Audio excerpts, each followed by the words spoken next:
The city of Colorado Springs says they are confident that they will have a fully staffed police department by the end of the year. It's a pretty big goal considering the nationwide police staffing crisis. 11 News Morning anchor Matt Kroschel talked to CSPD about why they believe they can pull this off while other departments across the country continue to struggle.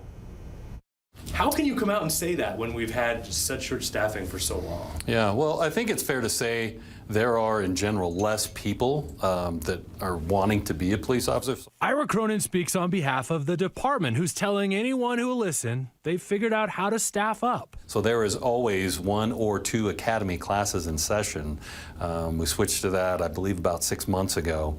And our goal now is that, looking at the trends, I've heard Chief Vasquez mention several times that we expect to be at that 818, 819 number by late this year. That number is key, but it's going to change. That's almost a sure bet, and here's why. The number of sworn officers that we're authorized to have is a number that's set in partnership with the city. We already know that once we hit that 818 or 819 number later this year, Chief Vasquez has been very vocal and very open about his next step will then be to have a meeting with Mayor Yemi and talk about what that new authorized number needs to be, whether it's in the 900 somewhere.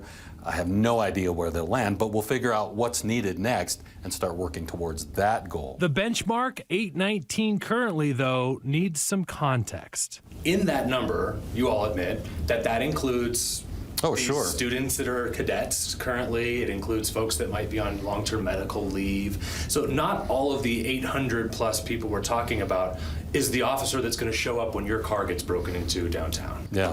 So right now we have 781 sworn officers, and that breaks down into 2 academy classes, which is 69 recruits. They're on the payroll. They're getting paid for training. So even if they meet their current goal, chronic call response time delays for nonviolent crimes will likely still be an issue. Yeah. Does that mean that we're always able to get to every location as fast as we can? It doesn't. And while they work towards the big goal, efforts to keep recruiting new officers continues around the clock. It is one of the most challenging jobs to be in law enforcement in this day and age and in our current culture. I'm Matt Kroschel, 11 News.